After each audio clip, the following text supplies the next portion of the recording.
Hello बच्चों, आप लोग कैसे हो? आई होप सभी अच्छे होंगे। इस क्लास में हम लोग क्लास 10th के मैथ्स को पढ़ेंगे। ठीक है, यह अपना चैप्टर नंबर 9 है। चैप्टर का नाम क्या है? Height and distance. इसी को कई बुक में आप देखोगे कि इसका नाम एप्लीकेशन ऑफ ट्रिग्नोमेट्री लिखा होता है, तो दोनों का मतलब सेम ही होता है। ठीक है, तो यह अपने वन शॉट का डे नंबर 1 है। ठीक है, तो सबसे पहले डिस्कस कर लेते हैं कि इस चैप्टर को हम लोग कितने लेक्चर्स में खत्म करेंगे और किस लेक्चर्स में हमें क्या क्या पढ़ना है। ठीक है, तो यहाँ पे आप देख सकते हो कि आज अपना डे नंबर 1 है, यानी कि आज के क्लास में हम लोग लाइन ऑफ साइट के कंसेप्ट को बिल्कुल अच्छे से पढ़ेंगे।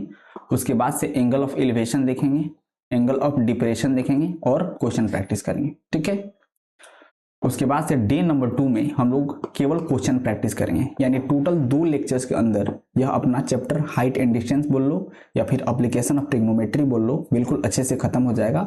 उसके बाद से 2025 बोर्ड एग्जाम में जो भी सवाल आपके सामने आएंगे, ऑब्जेक्टिव हो या फिर सब्जेक्टिव हो, उसमें से एक भी सवाल आपसे नहीं बचेगा अगर बिल्कुल ध्यान से अच्छे से इस लेक्चर को अगर आप देख लेते हो तो। ठीक है, यहाँ पे आप देख सकते हो आपके पास क्लास 10th मैथ्स का 2 चैनल्स हैं। अगर आप सीबीएसई बोर्ड से पढ़ते हो तो आप मैथ्स मैजिक 0.5 को सब्सक्राइब कर लेना। अगर आप बिहार बोर्ड से पढ़ते हो तो आप मैथ्स 4 बोर्ड को सब्सक्राइब कर लेना। दोनों चैनल्स का लिंक इस वीडियो का डिस्क्रिप्शन में आपको मिल जाएगा, जाओ वहां से सब्सक्राइब करो और क्लास 10th का जर्नी आप मेरे साथ शुरू कर सकते हो। ठीक है, तो बिना टाइम वेस्ट किए आज का क्लास अपना शुरू करते हैं। ठीक है, तो सबसे पहले हम लोग लाइन ऑफ साइट के कंसेप्ट को बिल्कुल अच्छे से समझते हैं। तो लाइन ऑफ साइट मतलब सिंपल ये होता है कि कोई भी एक व्यक्ति हो जो किसी वस्तु को देख रहा है, तो उस व्यक्ति की आंखों से उस वस्तु को मिलाने वाली लाइन सेगमेंट को ही हम लोग लाइन ऑफ साइट बोलते हैं। ठीक है, तो यहाँ पे आप देख सकते हो कि यहाँ पे एक लड़का खड़ा हुआ है जो कि आकाश में उड़ते हुए एक पतंग को देख रहा है। तो इस लड़के के आंखों से उस पतंग को मिलाने वाले लाइन सेगमेंट को ही हम लोग लाइन ऑफ साइट बोलते हैं। ठीक है, अब हाइट एंड डिस्टेंस में कोई भी आप क्वेश्चंस देखोगे तो हमेशा वहां पे आप ऑब्जर्व करना, एक आपको राइट एंगल ट्रायंगल बनता हुआ दिखेगा। ठीक है, तो यहाँ पे भी एक राइट एंगल ट्रायंगल बनाया गया है। अब ये राइट एंगल ट्रायंगल कैसे बना है इसको थोड़ा अच्छे से समझो, बिकॉज हर एक क्वेश्चन में आपको राइट एंगल ट्रायंगल बनता हुआ दिखेगा। ठीक है, तो यहां तक तो ठीक है कि जो ऑब्जर्वर था, जो कि यहाँ पे एक लड़का है, उस पतंग को देख रहा था, तो इसकी आंखों से उसको मिलाने वाले लाइन सेगमेंट को हम लोग लाइन ऑफ साइट बोलते हैं। तो ये तो लाइन आया, यहां तक तो ठीक था। अब ध्यान से सुनो, ये जो लड़का है ये ग्राउंड पे खड़ा हुआ है, तो हम लोग हमेशा क्या करेंगे, एक ग्राउंड के पैरेलल एक हॉरिजॉन्टल लाइन ड्रॉ करेंगे जो कि ऑब्जर्वर के आंखों से पास कर रहा होगा। तो यहाँ पे आप देख सकते हो कि ग्राउंड के पैरेलल हम लोग एक हॉरिजॉन्टल लाइन बनाए हैं जो कि इस लड़के की आंखों से पास कर रहा है। उसके बाद हम लोग क्या करेंगे, ऑब्जेक्ट से इस हॉरिजॉन्टल लाइन पे परपेंडिकुलर ड्रॉ कर देंगे, तो आपको एक राइट एंगल ट्रायंगल बनता हुआ दिखेगा। ठीक है, हर बार हम लोग यही करेंगे हर एक क्वेश्चंस में जो भी हाइट एंड डिस्टेंस के अंदर क्वेश्चन आएगा, ताकि हम लोग यहाँ पे ट्रिग्नोमेट्री का कंसेप्ट अप्लाई कर सकें। ठीक है, तो यहाँ पे आप देख सकते हो कि एक बहुत अच्छा सा राइट एंगल ट्रायंगल बन रहा है। ठीक है, कैसे बन रहा है बिल्कुल समझ में आना चाहिए। एक तो लाइन ऑफ साइट वाला आपका साइड होगा और दूसरा ग्राउंड के पैरेलल ऑब्जर्वर के आंखों से पास करता हुआ एक हॉरिजॉन्टल लाइन होगा, और ऑब्जेक्ट से इस हॉरिजॉन्टल लाइन पे एक परपेंडिकुलर गिराएंगे तो यह एक राइट एंगल ट्रायंगल बन जाएगा। ठीक है, अब हम लोग समझते हैं एंगल ऑफ एलिवेशन का कंसेप्ट। ठीक है, तो यहाँ पे ये लाइन ऑफ साइट तो ठीक है। ठीक है, यहाँ पे भी आप देख सकते हो ग्राउंड के पैरेलल एक हम लोग हॉरिजॉन्टल लाइन बनाए हैं। ठीक है, तो यहाँ पे भी वही पतंग उड़ रहा है और एक लड़का है, तो इस हॉरिजॉन्टल लाइन से जो कि ग्राउंड के पैरेलल है और इस लड़के की आंखों से पास कर रहा है, इस हॉरिजॉन्टल लाइन से ये लड़का जितना एंगल से अपना मुंडी ऊपर की ओर उठाएगा उस पतंग को देखने के लिए, उसी एंगल को हम लोग एंगल ऑफ एलिवेशन बोलते हैं। ठीक है, तो यहाँ पे आप देख सकते हो कि थीटा एंगल से यह अपना मुंडी ऊपर की ओर उठा रहा है उस पतंग को देखने के लिए, तो ये जो थीटा एंगल है यही एंगल ऑफ एलिवेशन है। ठीक है, तो ये तो हो गया लाइन ऑफ साइट, ये हॉरिजॉन्टल लाइन, और ऑब्जेक्ट से इस पे परपेंडिकुलर गिराओगे इस हॉरिजॉन्टल लाइन पे, तो यहाँ पे भी आपको एक राइट एंगल ट्रायंगल दिखेगा। ठीक है, एक और यहाँ पे एग्जांपल की मदद से एंगल ऑफ एलिवेशन को दोबारा अच्छे से समझ लेते हैं, बिल्कुल ध्यान से सुनो। यहाँ पे भी आप देखो ग्राउंड के पैरेलल हम लोग एक हॉरिजॉन्टल लाइन बनाए हैं जो कि इस लड़के की आंखों से पास कर रहा है। ठीक है, और साइड में एक बिजली का खंभा है, इलेक्ट्रिक पोल, जो ये लड़का उस बिजली के खंभा के एकदम टॉप पे देख रहा है। ठीक है, तो इसकी आंखों से उस टॉप को मिलाने वाले लाइन सेगमेंट क्या हो जाएगा, लाइन ऑफ साइट हो जाएगा, और ये आपका हॉरिजॉन्टल लाइन हो गया। और ये यहाँ पे आप देख सकते हो यहाँ पे भी एक राइट एंगल ट्रायंगल बन रहा है, मतलब हॉरिजॉन्टल लाइन से ये जो लड़का है जितने एंगल से अपना मुंडी ऊपर की ओर उठाएगा उस पोल के टॉप पे देखने के लिए, उसी एंगल को एंगल ऑफ एलिवेशन बोलेंगे। ठीक है। तो बिल्कुल अच्छे से आपको एंगल ऑफ एलिवेशन समझ में आया होगा, ठीक है। अब हम लोग एंगल ऑफ डिप्रेशन के कंसेप्ट को समझेंगे, ठीक है। तो यहाँ पे देख सकते हो कि साइड में यहाँ पे एक बिल्डिंग है, ठीक है। यह एक बिल्डिंग है और इस बिल्डिंग पे आप देख सकते हो कि एक लड़का यहाँ पे है, ठीक है। यहाँ पे एक लड़का है और ये जो लड़का है ये ग्राउंड पे पड़े एक फुटबॉल को यहाँ पे देख रहा है, ठीक है। तो सबसे पहले अपना टास्क क्या होगा, ग्राउंड के पैरेलल एक हॉरिजॉन्टल लाइन ड्रॉ करना जो इस लड़के के आंखों से पास करे, ठीक है। तो यहाँ पे हम लोग क्या किए हैं, ग्राउंड के पैरेलल एक हॉरिजॉन्टल लाइन ड्रॉ कर लिए हैं जो कि इस लड़के के आंखों से पास कर रहा है। अब ये लड़का हॉरिजॉन्टल लाइन से जितना एंगल से नीचे की ओर झुकेगा ग्राउंड पे पड़े इस फुटबॉल को देखने के लिए, वही एंगल ऑफ डिप्रेशन हो जाएगा, ठीक है। जितना डिग्री से ये लड़का हॉरिजॉन्टल लाइन से नीचे की ओर अपना मुंडी झुकाएगा इस फुटबॉल को देखने के लिए, वही एंगल ऑफ डिप्रेशन हो जाएगा, ठीक है। तो ये जो एंगल है सेम उतना ही एंगल यहाँ पे हो जाएगा जो कि थीटा का काम करेगा, ठीक है। हम लोग जानते हैं पैरेलल का कंसेप्ट, और यहाँ पे भी आप देख सकते हो एक राइट एंगल ट्रायंगल आपको बनता हुआ दिख रहा है, ठीक है।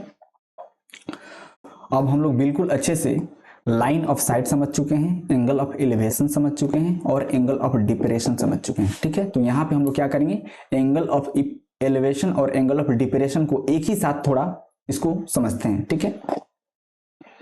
तो यहाँ पे आप देखो एक लड़का ग्राउंड पे है, तो सबसे पहले हम लोग क्या करेंगे, ग्राउंड से इस लड़के के आंखों से पास करता हुआ एक हॉरिजॉन्टल लाइन बनाएंगे जो कि ग्राउंड के पैरेलल होगा। तो डेफिनेटली हम लोग यहाँ पे बना दिए हैं, आप देख सकते हो। अब सुनो, इस हॉरिजॉन्टल लाइन से जो कि इसकी आंखों से पास कर रहा है, इस हॉरिजॉन्टल लाइन से अगर लड़का ऊपर की ओर देखता है, अपना मुंडी उठाता है किसी ऑब्जेक्ट को देखने के लिए, तो उस दौरान जो एंगल बनेगा उसको हम लोग एंगल ऑफ एलिवेशन बोलेंगे। और इस हॉरिजॉन्टल लाइन के नीचे की ओर अगर ये अपना मुंडी करता है किसी ऑब्जेक्ट को देखने के लिए, तो उस दौरान जो एंगल बनेगा उसको हम लोग एंगल ऑफ डिप्रेशन बोलते हैं, ठीक है। तो इस कंसेप्ट को बिल्कुल अच्छे से यहाँ पे आप थोड़ा ध्यान से देखो, ठीक है। ग्राउंड के पैरेलल एक हॉरिजॉन्टल लाइन हम लोग बनाए हैं जो कि इस लड़के के आंखों से पास कर रहा है, ठीक है। तो अगर ये लड़का उस रॉकेट को देखेगा तो इस हॉरिजॉन्टल लाइन से कुछ डिग्री से, मतलब कुछ एंगल से यह अपना मुंडी ऊपर की ओर उठाएगा, ठीक है। तो इस दौरान यहाँ पे एंगल आप देख सकते हो θ1 बन रहा है, तो ये θ1 क्या होगा, एंगल ऑफ एलिवेशन हो जाएगा, ठीक है। सेम उसी प्रकार से अगर ये लड़का ग्राउंड पे पड़े इस फुटबॉल को देखता है तो θ2 डिग्री से इस हॉरिजॉन्टल से अपना मुंडी नीचे की ओर इसको करना पड़ेगा, तो ये θ2 क्या हो जाएगा, एंगल ऑफ डिप्रेशन हो जाएगा, ठीक है। तो यहाँ पे आप देख सकते हो यहाँ पे भी एक राइट एंगल ट्रायंगल बन रहा है और नीचे भी एक राइट एंगल ट्रायंगल बनेगा, ठीक है। ये ऑब्जेक्ट से ऐसे आप परपेंडिकुलर गिराओगे, यहाँ पे भी आपको एक राइट एंगल ट्रायंगल, ये वाला राइट एंगल ट्रायंगल बनता हुआ दिखेगा, ठीक है। और यहाँ पे θ2 है तो पैरेलल के कंसेप्ट से ये भी θ2 हो जाएगा, ठीक है। तो आई होप बिल्कुल अच्छे से आप सबको angle of elevation, angle of depression और लाइन ऑफ साइट का कंसेप्ट समझ में आया होगा, ठीक है। अब यहाँ पे आप देख सकते हो जो θ1 था वो एंगल ऑफ एलिवेशन है और जो θ2 था वो एंगल ऑफ डिप्रेशन है। तो इसको यहाँ पे एक बार लिख लेते हैं, ठीक है। θ1 क्या था, ये एंगल ऑफ एलिवेशन था, ठीक है। और जो θ2 था ये क्या है, ये एंगल ऑफ डिप्रेशन, ठीक है। तो आई होप यहां तक किसी भी बच्चे को किसी भी प्रकार का कोई भी प्रॉब्लम फेस नहीं करना पड़ा होगा, ठीक है। अब हम लोग बिल्कुल रेडी हैं हाइट एंड डिस्टेंस के क्वेश्चन को सॉल्व करने के लिए। जो भी थ्योरेटिकल पोर्शन अभी तक हम लोग पढ़े हैं उसको अगर आप अच्छे से सुने होंगे तो किसी भी क्वेश्चन में आपको कोई भी प्रॉब्लम फेस नहीं करना पड़ेगा, ठीक है। तो अब हम लोगों के सामने क्वेश्चन आ गया है, इसको पढ़ते हैं और देखते हैं कि ये कैसे सॉल्व होगा, ठीक है। अगर आप क्वेश्चन पढ़ के इसका फिगर बना लेते हो तो इस क्वेश्चन को आप बहुत आसानी से सॉल्व कर दोगे, ठीक है। तो पहले क्वेश्चन पढ़ते हैं। बोल रहा है a kite is flying at a height of 75 metre from the ground level, मतलब ग्राउंड से 75 मीटर की ऊंचाई पे एक पतंग उड़ रहा है, ठीक है। Attach to a string inclined at 60 degree to the horizontal, ठीक है। और जिस धागा से इस पतंग को बांधा गया है हॉरिजॉन्टल लाइन से, मतलब ग्राउंड से, वह 60 डिग्री के इंक्लाइनेशन पे झुका हुआ है, ठीक है। Find the length of the string assuming that there is no slack in it, मतलब बोल रहा है तो उस धागा का लेंथ बताना है अगर उस धागा में किसी भी प्रकार का ढीलापन नहीं है, ठीक है। तो यहां पे आप देख सकते हो कि आकाश में एक पतंग उड़ रहा है, ठीक है। पहले यहां पे थोड़ा नेमिंग कर लेते हैं, ठीक है। इसको ए बोल दो, इसको बी बोल दो, इसको सी बोल दो, ये आपका ग्राउंड है, ठीक है, ये ग्राउंड है, ठीक है, और ये 75 मीटर ऊंचाई पे ये पतंग उड़ रहा है, ठीक है। और यहाँ पे देख सकते हो, ठीक है, ए से लेके सी तक का ये जो लेंथ है, ये क्या है, ये स्ट्रिंग का लेंथ है, मतलब जिस धागा से इस पतंग को बांधा गया है ये उसका लेंथ है, ठीक है। तो हम लोग मान लेंगे कि इस स्ट्रिंग का जो लेंथ है वह x मीटर है, ठीक है, ये x मीटर है जो कि हमें कैलकुलेट करना है, ठीक है। x मीटर है, ये क्या है, length of string, length of string जिससे कि पतंग को बांध के उड़ाया जा रहा है, हमको वही कैलकुलेट करना है। और एक और इंफॉर्मेशन हमको दिया था, क्या दिया था, बोला था कि इस ग्राउंड लेवल से यानी कि हॉरिजॉन्टल लाइन से theta is equal to 60 degree से ये जो धागा है इंक्लाइंड है, ठीक है। तो हमको यहाँ पे इस धागा का लंबाई निकालना है, तो बिल्कुल ध्यान से सुनो। यहाँ पे अगर इस वर्टेक्स सी पे जो एक्यूट एंगल बन रहा है जो कि 60 डिग्री के इक्वल है, अगर इस राइट एंगल ट्रेंगल में यह एक राइट एंगल ट्रेंगल बन रहा है, ठीक है, अगर इस राइट एंगल ट्रेंगल में इस वर्टेक्स सी पे जो एंगल बन रहा है उसके रिस्पेक्ट में अगर हम लोग परपेंडिकुलर बेस और हाइपोटेन्यूस मार्क करें तो क्या होगा, ध्यान से सुनना। ये जो AC वाला है ये आपका हाइपोटेन्यूस हो जाएगा और ये जो 75 मीटर दिया है ये आपका परपेंडिकुलर हो जाएगा। यानी आपसे हाइपोटेन्यूस का वैल्यू पूछा है और हमको एंगल दिया है, यानी अगर यहाँ पे हम लोग ट्रिग्नोमेट्री वाला कंसेप्ट अप्लाई कर लें तो बहुत आसानी से हम लोग H का वैल्यू बता सकते हैं जो कि लेंथ ऑफ स्ट्रिंग है, ठीक है, मतलब इस पतंग में जो धागा बांधा गया उसका लंबाई है, ठीक है।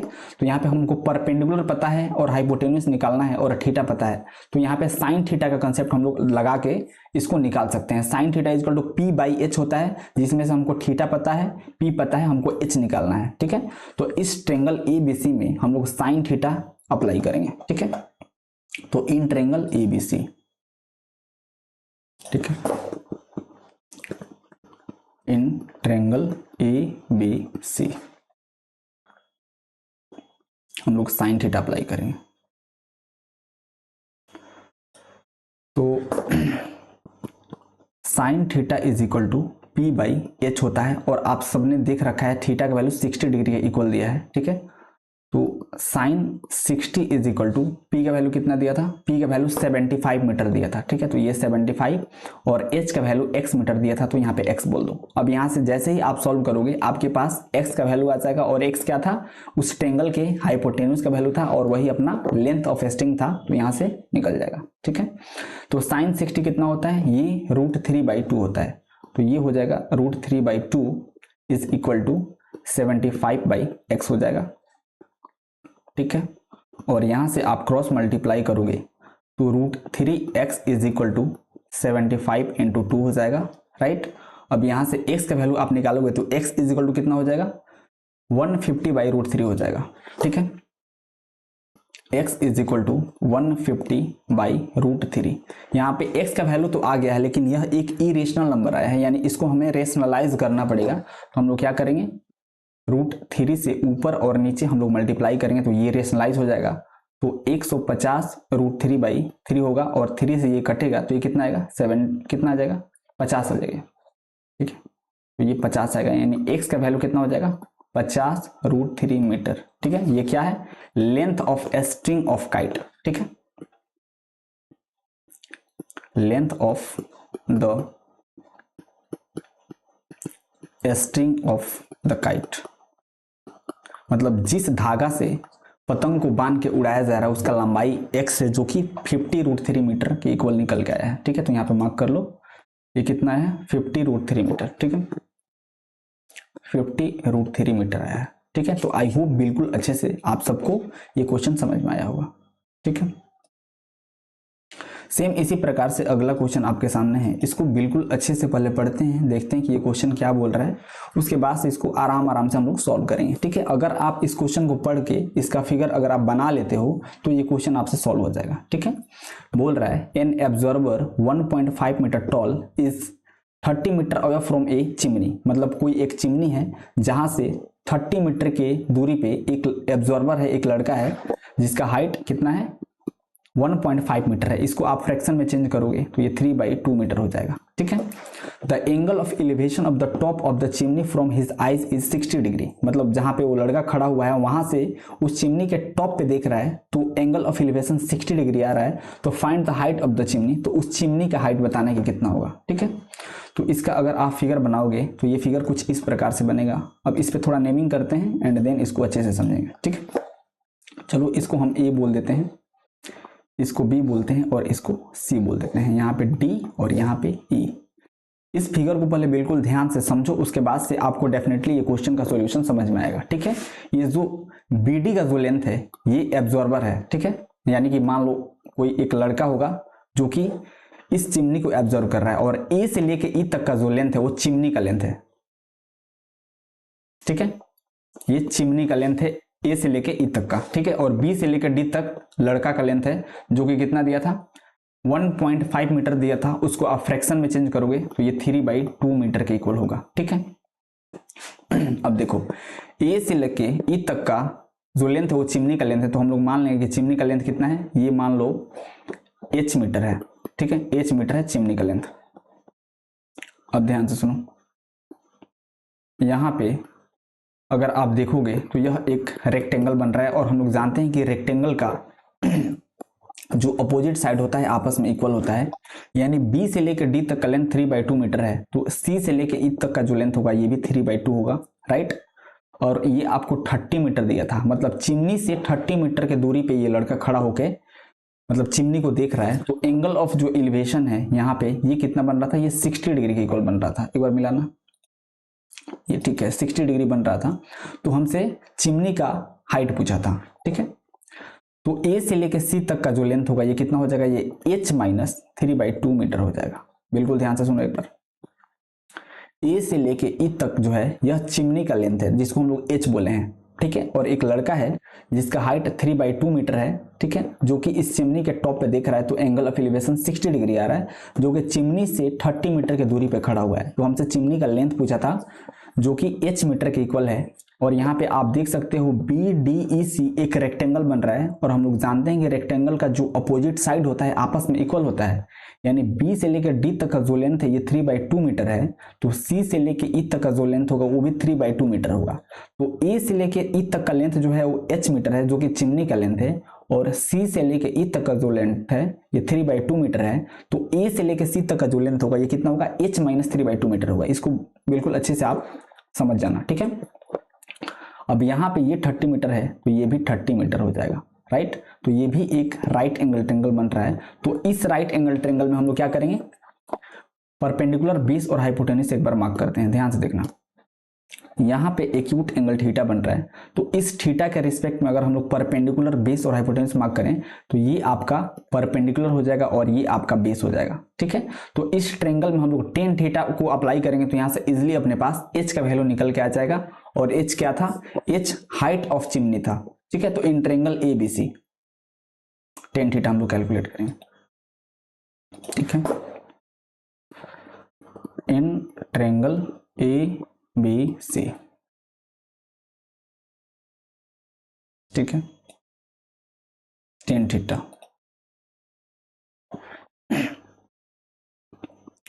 तो tan theta is equal to P/B होता है। ठीक है, तो टेन थीटा का वैल्यू 60 डिग्री था और यहाँ पे आप देख सकते हो कि जो P है, P का वैल्यू कितना है, P का वैल्यू है आपका h माइनस 3/2।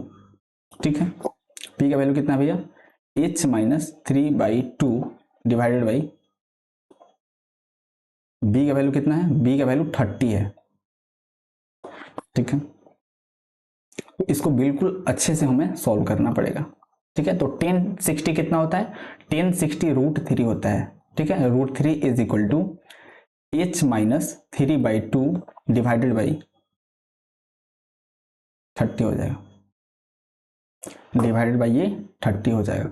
अब हम लोग क्या करेंगे, नेक्स्ट पेज पे यहाँ पे क्रॉस मल्टीप्लाई करोगे तो ये जो 30 है वो √3 के पास चला जाएगा, तो कितना हो जाएगा 30√3 इज इक्वल टू, ध्यान से देखना, 30√3 is equal to h minus 3/2 हो जाएगा। अब यहाँ से हमें h का वैल्यू कैलकुलेट करना है, तो हम लोग क्या करेंगे 3/2 को उधर LHS में भेज देंगे। ठीक है, तो यहाँ से हो जाएगा h इज इक्वल टू 30√3 कितना हो जाएगा प्लस 3/2 हो जाएगा।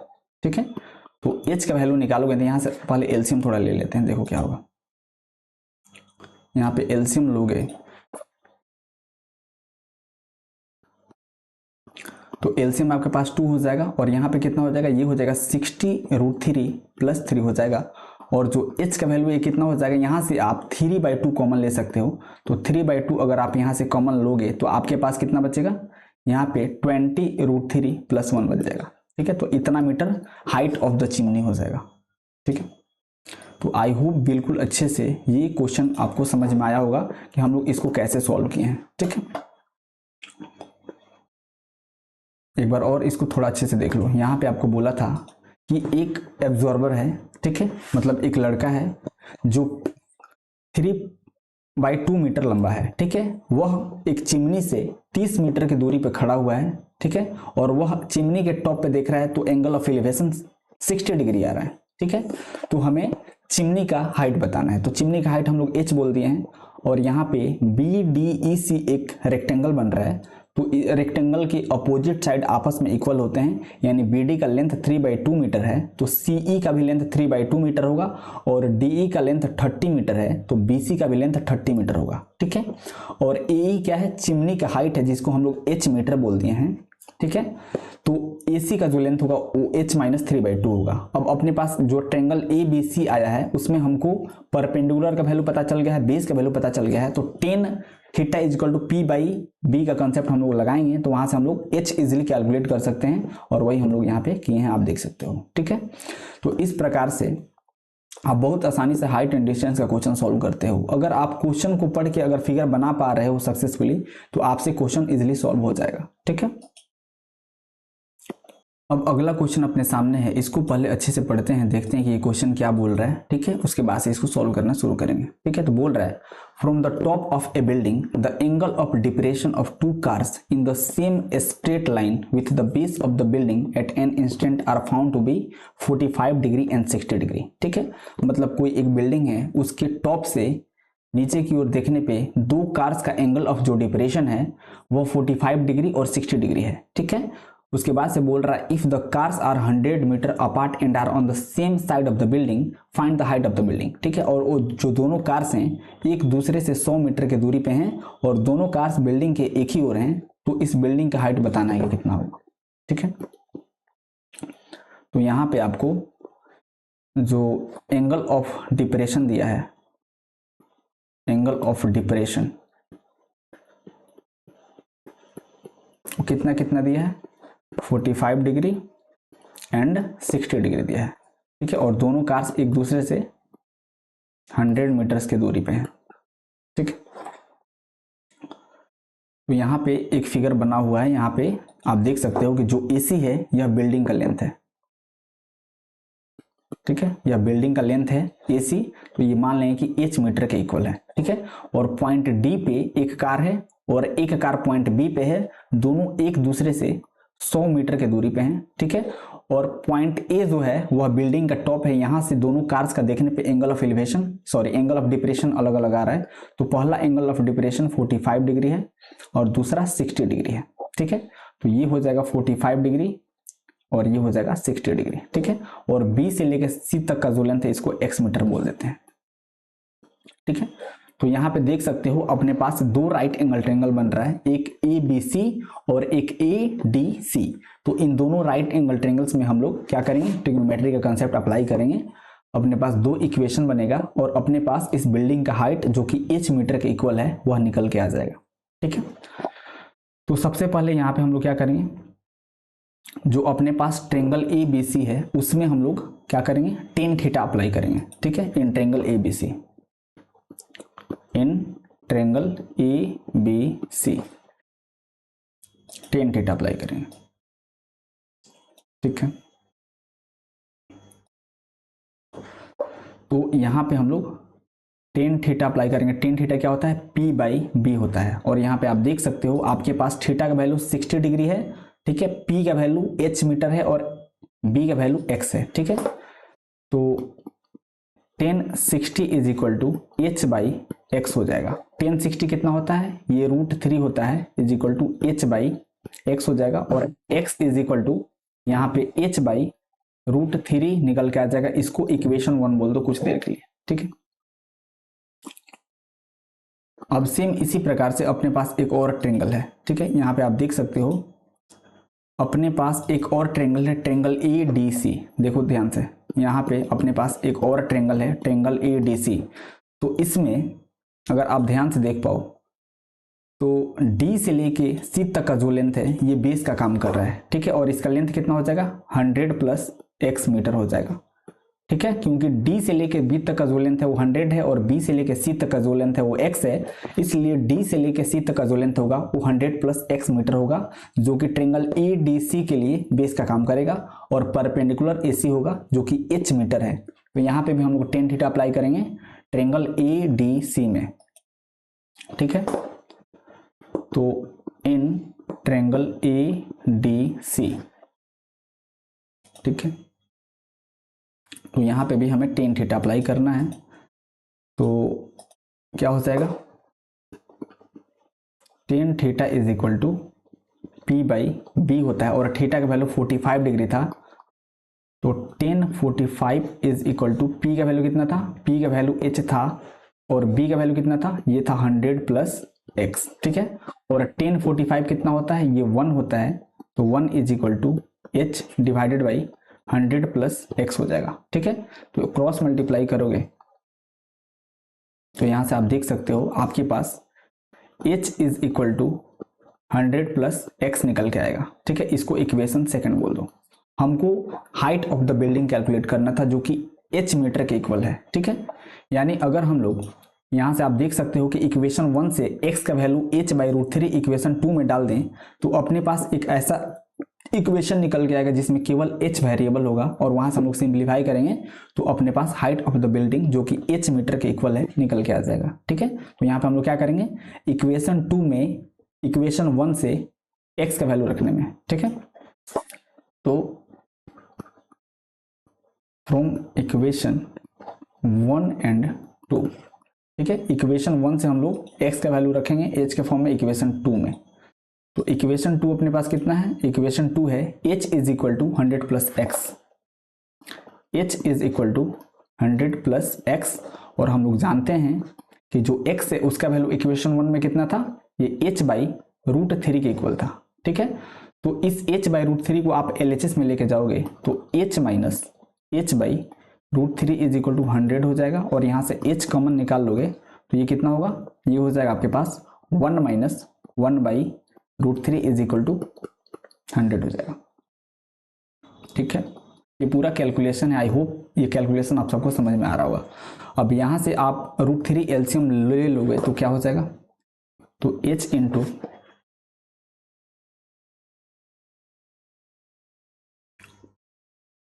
यहाँ पे हो जाएगा आपके पास नीचे √3 और यहाँ पे √3 माइनस 1 और यहाँ पे इज इक्वल टू हो जाएगा 100। एक बार देख लो, ठीक है, बिल्कुल सही है। अब यहाँ से अगर आप h का वैल्यू कैलकुलेट करते हो तो आपके पास क्या आ जाएगा, 100 √3 डिवाइडेड बाई √3 माइनस 1, √3 माइनस 1। देखो h का वैल्यू तो अपने पास निकल के आ गया है, लेकिन यह एक इरेशनल के फॉर्म में आया है, तो यहाँ पे हमें रेशनलाइज करना पड़ेगा, ठीक है। तो इसको हम लोग रेशनलाइज करेंगे तो कैसे करेंगे, √3 प्लस 1 से इस फ्रैक्शन के न्यूमरेटर और डिनोमिनेटर में हम लोग मल्टीप्लाई और डिवाइड करेंगे तो ये रेशनलाइज हो जाएगा। तो यहाँ पे √3 प्लस 1 से हम लोग मल्टीप्लाई करेंगे और डिनोमिनेटर में √3 माइनस 1 से √3 प्लस 1 से डिवाइड करेंगे, ठीक है। अब यहाँ पे बिल्कुल ध्यान से सुनो, ये आपके पास जो नीचे वाला डब्बा जो निकल के आया है, यहाँ पे आपको एक अलजेब्रा वाला फॉर्मूला लगता हुआ दिख रहा होगा, a minus B into A plus B. क्या होता है ये होता है A square minus B square, ठीक है। तो इस पे इसको लिखोगे तो आपके पास क्या हो जाएगा, h इज इक्वल टू ऊपर क्या था 100 इंटू √3 प्लस 1, एक बार मिला लो, √3 प्लस 1 था और नीचे ये क्या हो जाएगा √3 के स्क्वायर माइनस 1 का स्क्वायर, ठीक है, डिवाइडेड बाई हो जाएगा √3 का स्क्वायर √3 का स्क्वायर माइनस 1 का स्क्वायर। तो h इज इक्वल टू कितना हो जाएगा, ये जो h का वैल्यू है ये आपके पास हो जाएगा 100 इंटू √3 प्लस 1, और √3 का स्क्वायर करोगे तो ये 3 हो जाएगा, और माइनस 1 करोगे तो यहाँ पे कितना आ जाएगा, ये 2 हो जाएगा, और ये इससे कैंसिल आउट होगा तो आपको मिलेगा 50। यानी जो h का वैल्यू है ये कितना हो जाएगा 50 इंटू √3 प्लस 1, और यही आपका हाइट ऑफ द बिल्डिंग है। ठीक है, ये क्या है, हाइट ऑफ द बिल्डिंग।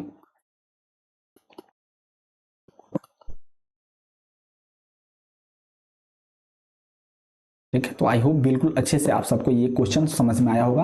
अगर समझ में नहीं आया है तो एक बार और रिमाइंड करके इसको अच्छे से सुनो, डेफिनेटली ये समझ में आना चाहिए। ठीक है, तो अब अपने अगले क्वेश्चन की ओर बढ़ते हैं।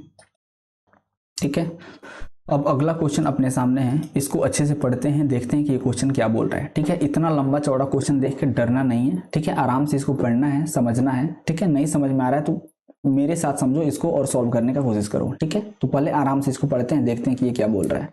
बोल रहा है ये straight highway lead to the foot of a tower. मतलब कोई एक टावर है, उस टावर तक एक रोड जा रहा है। ठीक है, बिल्कुल टावर के पास तक।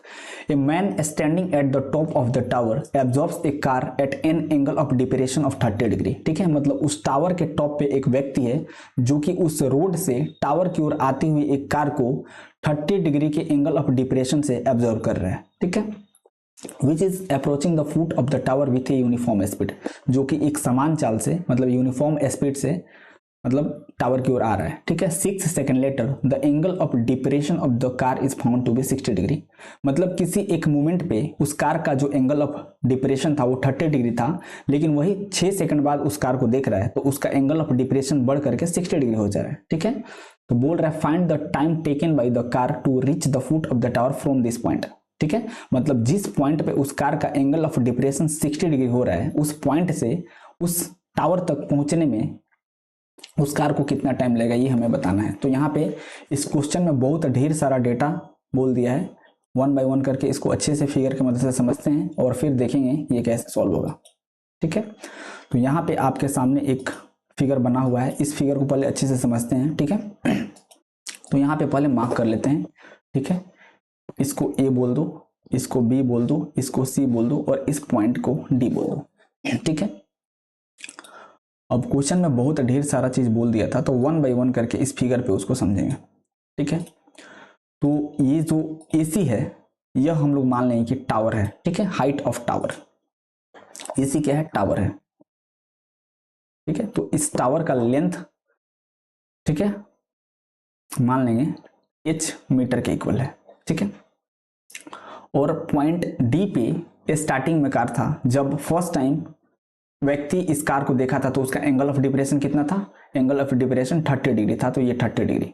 उसके बाद से डी से बी तक 6 सेकंड तक, मतलब 6 सेकंड बाद वो कार जो है पॉइंट बी पे आ जाता है, तब उसका एंगल ऑफ जो डिप्रेशन था वो कितना हो गया, ये 60 डिग्री के इक्वल आ रहा है। ठीक है, ठीक है, तो हमें बताना है कि इस पॉइंट बी से सी तक आने में इसको कितना टाइम लगेगा, तो मान लेंगे कि t सेकंड इसको टाइम लगेगा।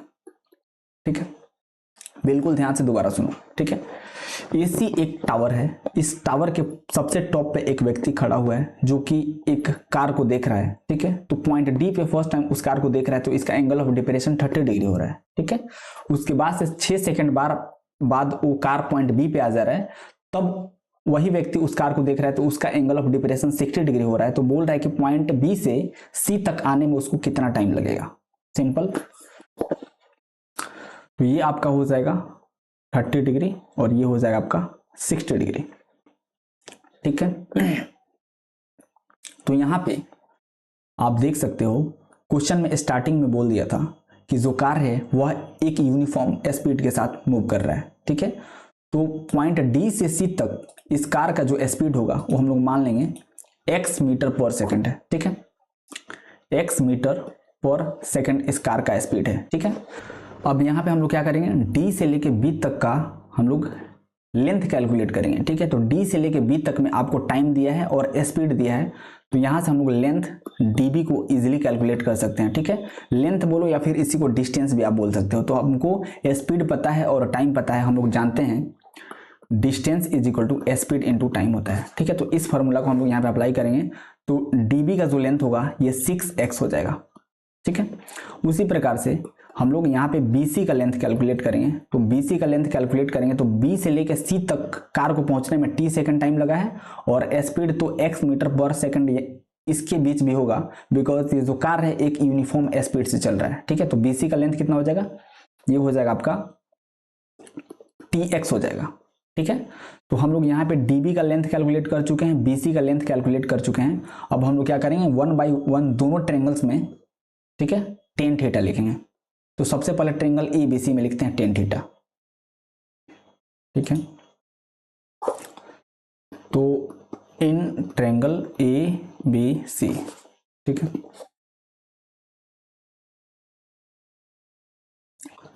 तो tan थीटा लिखेंगे तो tan थीटा क्या होता है, ये P/B होगा। तो यहाँ पे आप देख सकते हो थीटा का वैल्यू कितना है, थीटा का वैल्यू 60 डिग्री है, P का वैल्यू कितना है, H है, और B का वैल्यू TX है। ठीक है, तो यहाँ पे हो जाएगा tan 60 is equal to H/XT हो जाएगा। एक बार और मिला लो, H/XT बोल दो या फिर TX बोल दो। ठीक है, तो यहाँ पे हमको पता है कि tan 60 का जो वैल्यू होता है ये √3 होता है, तो यानी √3 इज इक्वल टू H/XT हो जाएगा। इसको इतना ही पे होल्ड रखते हैं। एक दूसरा वाला ट्रायंगल अपने पास है, उसमें भी हम लोग tan थीटा लिखते हैं। ठीक है, तो यहाँ पे आप देख सकते हो अपने पास एक और ट्रायंगल है, ट्रायंगल ADC। देखना, ट्रायंगल ADC अपने पास है, तो इसमें भी हम लोग tan थीटा लिखेंगे। तो यहाँ पे थीटा का वैल्यू कितना है, 30 डिग्री। तो in triangle ADC, in triangle ADC, तो यहाँ पे हम लोग क्या करेंगे, tan थीटा लिखेंगे। तो यहाँ पे tan theta is equal to P/B होगा, और थीटा का वैल्यू कितना था, 30 डिग्री, और P का वैल्यू H हो जाएगा, और B का वैल्यू एक बार ध्यान से देख लो, B का वैल्यू कितना होगा, B का वैल्यू यहाँ पे 6x प्लस TX होगा, बिकॉज D से लेके C तक का जो लेंथ होगा वह ट्रायंगल ADC का बेस का काम करेगा। ठीक है, इसलिए यहाँ पे हम लोग 6x प्लस XT लिखेंगे या फिर TX लिखेंगे, 6x प्लस TX। यहाँ पे हम लोग 6x प्लस TX लिखेंगे। ठीक है, और आपको पता होगा tan 30 का जो वैल्यू होता है ये 1/√3 के इक्वल होता है, ये हो जाएगा H डिवाइडेड बाई, यहाँ पे आप देख सकते हो यहाँ से हम लोग x कॉमन निकाल सकते हैं। तो x कॉमन निकाल लेंगे तो अपने पास क्या हो जाएगा, अपने पास 6 प्लस t हो जाएगा। ठीक है, तो 6 प्लस t को हम लोग LHS में भेजेंगे तब क्या होगा, देखना, अगर हम लोग यहां से हो जाएगा आपका 6 प्लस t को LHS में भेज देंगे तो अपने पास divided by √3 is equal to H/X आ जाएगा। ठीक है, तो इसको इक्वेशन 2 बोल दो कुछ देर के लिए। ठीक है, और ये जो अपने पास डेटा आया था H/X के यहाँ से अगर आप वैल्यू निकालोगे तो आप पास √3t is equal to H/X आ जाएगा। इसको इक्वेशन 1 बोल दो। बिल्कुल ध्यान से देखो, इक्वेशन 1 में अपने पास H/X का वैल्यू √3t के इक्वल आया है, और इक्वेशन 2 में अपने पास H/X का वैल्यू इतना आया है। ठीक है, यानी अगर H/X के प्लेस में हम लोग इक्वेशन 1 से √3t डाल दें तो अपने पास एक ऐसा इक्वेशन मिलेगा जिसमें केवल t होगा, और हमें t ही कैलकुलेट करना था। ठीक है, तो इक्वेशन फर्स्ट एंड सेकंड, ठीक है, from equation first and second आप देख सकते हो कि जो इक्वेशन सेकंड है आपके पास कितना है, ये है आपके पास 6 plus T divided by √3, 6 plus T divided by √3 divided by √3 is equal to H/X है। ठीक है, यहाँ पे आप देख सकते हो H/X है, और यहाँ पे आप देख सकते हो इक्वेशन 1 में H/X का जो वैल्यू है वो √3t के इक्वल है। तो हम लोग क्या करेंगे, इस इक्वेशन सेकंड में H/X के प्लेस में हम लोग क्या करेंगे, यहाँ पे हम लोग √3t रख देंगे। ठीक है, क्योंकि √3t यहाँ पे जब आप रखोगे तो आपके पास एक ऐसा इक्वेशन बनेगा जिसमें केवल t वेरिएबल होगा, और अब आपको t ही चाहिए, यानी 6 plus T divided by √3 is equal to √3t हो जाएगा, और यहाँ से 6 plus t is equal to √3 into √3t हो जाएगा, और यहाँ से आपके पास t निकल जाएगा। तो अब यहाँ से क्या हो जाएगा, यहाँ से हो जाएगा आपका 6 plus T is equal to 3t हो जाएगा। ठीक है, 6 plus T is equal to 3t हो जाएगा, और ये t RHS में जाएगा तो 2t इज इक्वल टू 6 हो जाएगा, और t इज इक्वल टू 6/2 ये कैंसल आउट होगा तो 3, यानी t का वैल्यू 3 सेकेंड हो जाएगा। ठीक है, यानी यहाँ से आप देख सकते हो, ठीक है, पॉइंट बी से सी तक जाने में कार को t सेकंड लग रहा था, और हम लोग t का वैल्यू 3 सेकंड कैलकुलेट किए हैं, यानी पॉइंट बी से सी तक, यानी पॉइंट बी से जहां पे कार का एंगल ऑफ डिप्रेशन 60 डिग्री था, इस पॉइंट से टावर के पास यानी पॉइंट सी तक पहुंचने में कार को कितना टाइम लगेगा, 3 सेकंड लगेगा। ठीक है, तो आई होप बिल्कुल अच्छे से आज का क्लास आप सबको समझ में आया होगा। ठीक है, अगर किसी भी पॉइंट पे किसी भी प्रकार का कोई भी प्रॉब्लम अगर लेक्चर में हो रहा हो तो उस पॉइंट पे लेक्चर को दोबारा सुनो, डेफिनेटली अच्छे से आप सबको समझ में आएगा। अगर फिर भी कोई डाउट होता है तो आप कमेंट सेक्शन में बताओ, डेफिनेटली हम उसको दूर करेंगे। ठीक है, तो आज के लिए इतना ही रहने देते हैं, मिलते हैं फिर नेक्स्ट लेक्चर में, तब तक के लिए have a good day, take care, bye.